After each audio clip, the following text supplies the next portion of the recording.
All right, we're back for the semifinals. Kerrigan's going to join us for another one. Thanks for joining the studio booth, Kerrigan. Thank you for having me. Let's go, girls. It was a great play by Allie to keep that alive. The big swing. Good play by Chloe. Chloe. And Reagan got the out of system over to Jane, but that'll be an HPE Illinois 15.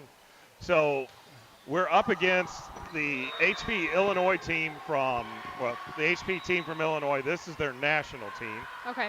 So correct me if I'm wrong, but that's their top team, correct? I think you're right, yep. Chloe up to Allie. Allie's going to get it to Jane. She gets it off the high hands. HP plays it up from behind the 10-foot line. Oh, good up. And another one into the net. That's a challenge from the back row. That went off the hands of the block, and Reagan had to dive to her left last second to play that one up.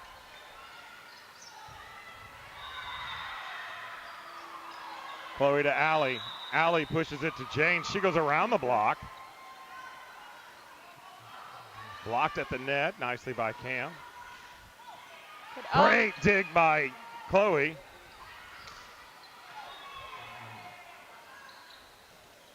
And that's going to get blocked and off the antenna, as this HP team is going to be a lot tougher. One thing that we have to notice too is the setters being a little bit more tricky about kind of, she's not as easily readable as the setter for the Momentum team. So tell me a little bit about that. What are you reading? Okay, so you're wanting to look at her hips. So when you're reading a setter, and obviously she's going to go straight up, but if her hips are turned more to the outside, then you know that she's going to be able to set the outside. And one thing that you can notice when she's back setting is when her hands are turning back behind her. So just being able to watch her hips dip back. And there's our first point as Cam tools that one off the block. It's a great insight, especially for those young players out there just getting started. That's when you're first starting to play, those aren't things you're picking up or looking for. As you play more, you get older, more mature in the sport, the game slows down a little bit for you, doesn't it?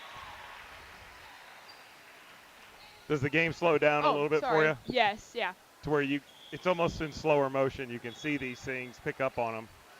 Where when you were 12, 13, right, it's just a frantic race to get to the ball, right? Yes, you're like, what's this ball coming at me so fast? Like, what am I supposed to do? And now that, as we kind of get older and move up in these age groups, girls are going to get harder and hit harder, but, just being able to read that and defend that since you're older now is a lot easier. It's going to be crucial for this match that we stay in system. So this is the number one team in the tournament coming in. And I would say they probably are the toughest team here. Yeah. As that one came through the block. Something we're used to seeing our girls do is hit that through the block. And they're going to be challenged by some of these 15-year-old hitters in this match.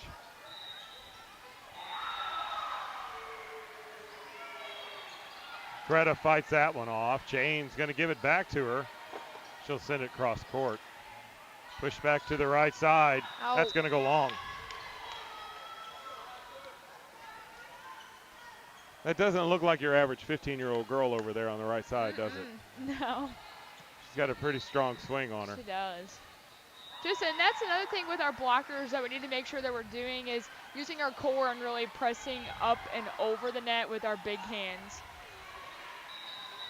That one's going to go off a little bit to the right there for Allie, and we find ourselves down 7-3 here early on in set one. The girls need to figure some things out here and figure them out quick. Jane up to Allie, quick set to Zoe. That's going to go all the way back to the wall and not come back. So, not the clean kill you hope for, but we'll take it nonetheless, right? Being able, just when you're up and swinging, being able to get the defenders out of system is something that's crucial. You know, if it's not going to be a clean kill, like you said, Jay, then just being able to push them out to where they're going to have to, you know, really squirm to get the ball back is something that's also going to work too. Yeah, I don't think everybody at home understands how tough it is to score when you're not able to get in system. Yes, oh my gosh. That one he's going to say did not make it over the net. And we've cut that lead to 2 as the girls are starting to settle in a little bit here. They got kind of punched in the face there the first couple plays of the match, and seemed like it might have got them on their heels, but now they're settling in. That's going to go long. I think there was a touch. Yeah, I saw the touch. Another thing too is with the touches, it's like they're so hard to see sometimes, but now at this age you can hear it. It's like with the girls hitting it so hard, it's just being able to hear them spiking it into the block is crazy. Yeah, and what's frustrating is when you have an up ref that doesn't see it. Yeah. Good up. Reagan was in the right spot for that one. Unable to get that one playable, though. And we were talking about with topspin on some of these kills. I don't know how much you can absorb when they're coming at you like that. Oh my gosh, I know. It's kind of put your platform out and hope, right? Yes, absolutely.